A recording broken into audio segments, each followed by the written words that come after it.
Alright, on today's video, we are going to be doing the review on the GSG-16.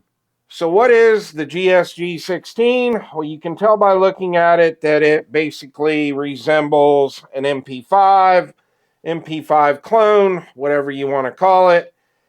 It is made by German Sports Guns, and it is imported into the US by American Tactical. Now, your MP5s and your MP5 clones are normally chambered in 9mm, but this particular gun is chambered in .22 long rifle. Now, I found out about this gun about a year ago, and I was definitely intrigued by this, and I knew I wanted one, but I had so many other things going on that I just kind of put it on the back burner. When I first saw this gun, it came in black and FDE, and now they have this black and gray version, and I picked this thing up for 300 beans. So being that it was black and gray, I love the look of it, and at the price point, I thought I can't go wrong picking one of these up.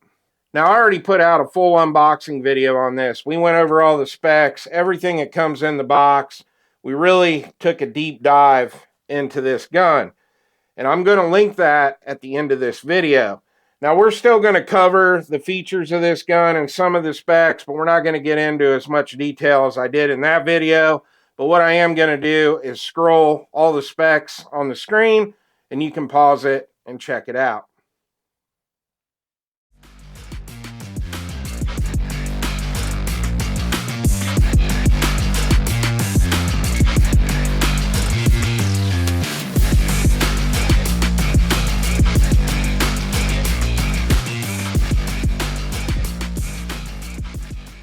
Now, the GSG-16 ships with one 22-round mag, and this mag is pretty much completely plastic, polymer, whatever you want to call it, which is pretty much the theme of this entire gun. This whole gun is pretty much just polymer or plastic, whatever you want to call it. So it does have a little bit of a cheap feel to it. Now, as far as this GSG-16 goes, I have not done anything to it other than the fact that I did put the Gideon Optics Advocate Prism Optic on here. And when you get this, it will actually have rail on the bottom and here on both sides. I went ahead and took that off. If I do decide to attach anything to this, you do have M-LOK slots here to attach stuff. So basically, when it comes out of the box, it has like a quad rail set up, but you can remove the rails and kind of get the slimmer look like this, which is how I prefer it. But other than that, that is all we have done to this GSG-16. Now, before we head out to the range, I want to talk a little bit about the ammo we're going to be using in this video. Pretty much throughout this whole video, we're going to be running Armscore 36 grain hollow points through this. Couple reasons we're running that ammo. It pretty much runs good in every 22 LR I have, and I also have thousands and thousands of rounds of it. In fact, I just bought, I think, 1,500 more rounds on Black Friday. Now, towards the end of the video, we're going to switch it up and run CCI Blazers. Those will be the two ammos we're going to be running today. Now, we're going to start off shooting some USPSA targets from my truck. They're about 40-45 yards away. And then we're going to come back and we're going to talk more about the GSG-16.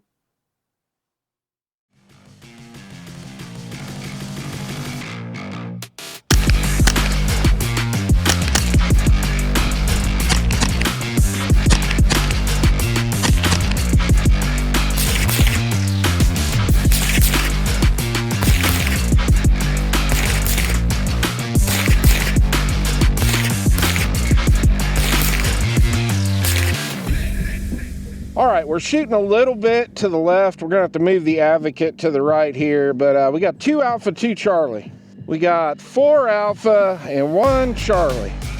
Nice little cluster here, but we got 4 Charlie and an Alpha.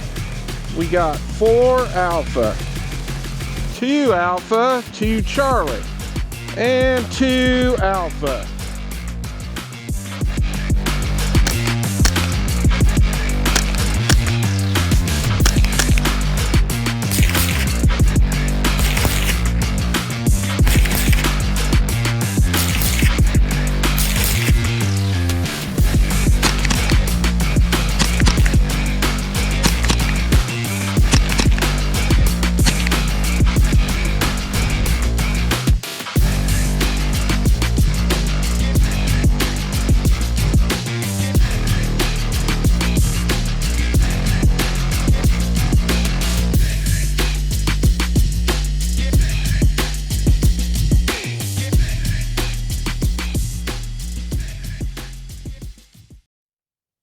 So far, so good. The GSG-16 seems to really like the Arms Corps ammo. Now, I want to talk about the magazine a little bit. Now, like I said, it is a plastic mag, and it is a 22 rounder. Now, the mag is running reliably also. I did notice when I'm loading this mag, and you're going to see this throughout the video, a lot of times I only had 21 rounds in it, where I thought I had 22, because it does start to get just a little tight right there at the end. So there were certain times I shot with a full mag of 22, and other times I only had 21 in it. But the magazine so far seems to be really reliable. Now, while we're talking about the magazine, I'm going to go ahead and put this snap cap in here, and we're going to talk a little bit about the trigger. The mags load in really easy, so I'm going to go ahead and charge this. This does have a non-reciprocating charging handle, and it actually is ambi. You can switch it from left to right. I'm a left-handed shooter, so I obviously have it on the right side of the GSG-16. And one other super cool thing, you can give it the HK slap. So it's not the greatest trigger. It's not bad. It actually surprised me. It was better than I thought it was going to be. But I'm going to show you the take up here. You kind of have a little bit of grit getting up to the wall. Right there is your wall. It's actually not that much take up, but keep in mind it's going to be a little gritty getting there. But it actually has a really nice clean break. And I'll show you the reset. Right there. A little long, but not too bad. Now, the next thing we should probably go over is this fake suppressor that's out here on the gun. This is not a real suppressor. It's basically a barrel shroud, fake suppressor, whatever you want to call it. It does look super cool on here, but it does nothing for sound or anything like that. So just keep in mind, this is not a real suppressor. Now let's talk about the mag release on this. So it does have the paddle style mag release. You are going to push it forward and just grab your mag and pull all in one motion. It will not drop free unless you shake the gun. So keep in mind, when you want to change the mag fast, just kind of thumb forward, mag at the same time, pull it out. Now, it also has a secondary mag release, which is right here. And you can also push that button and pull your mag out. Now, I will never use that, and I really don't know why anyone else would, because it is very easy to just pull your mag just like that. Now let's talk about the safety on this. So the safety on the GSG-16 is ambi, which is very nice for a lefty like myself. Now with the stock extended, it's pretty easy to flip that from safe to fire. It is a little awkward. I'm not a fan of this style safety on really any of the MP5s or the MP5 clones. All right, let's talk about the stock on this. So it does have an adjustable stock. Right now it is in its shortest configuration. Got a lever here.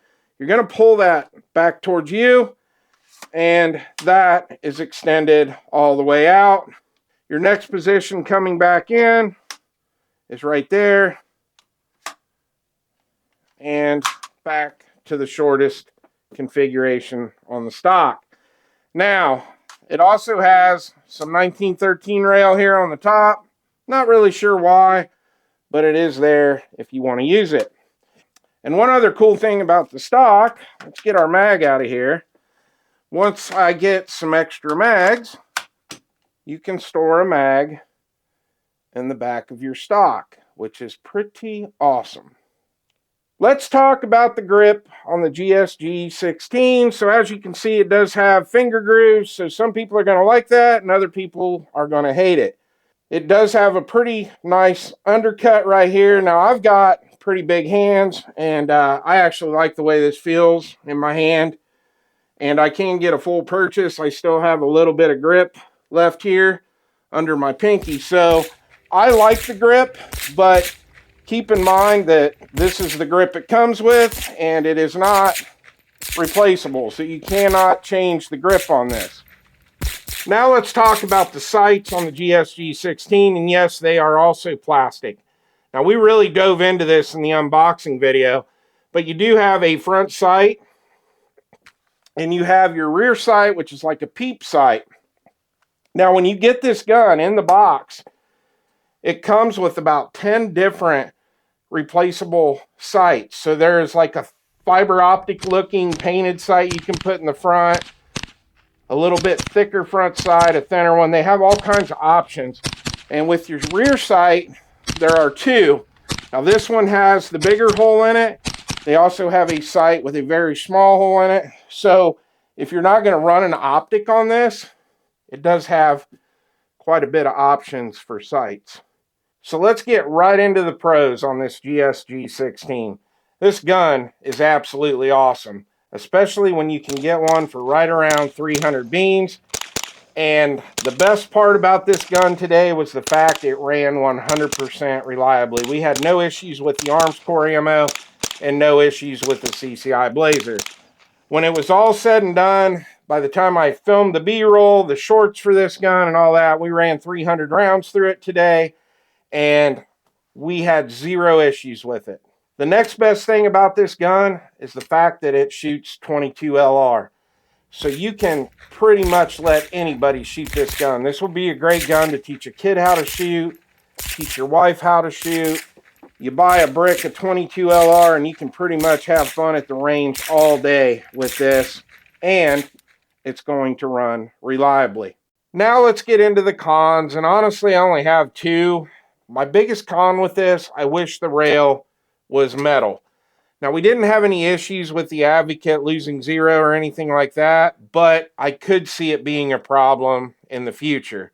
So hopefully down the road, if they come out with another gen of this gun, I would like to see at least an all-metal rail on top. I really don't care about the other rail pieces that came with it, but this up here definitely needs to be metal. The second con is there is a little bit of a learning curve to cleaning this gun, especially if you want to take the whole bolt assembly and everything out. It's really not that bad, and there's a couple really good videos on YouTube on how to do it, but just be prepared. This is a little complicated to tear it down and clean it, but other than that, it's a really awesome gun, and I'm really looking forward to using it in the future here on the channel, especially when we're doing optic reviews and things like that. Well, I hope you enjoyed the video. Please like and subscribe, and I'll see you on the next one.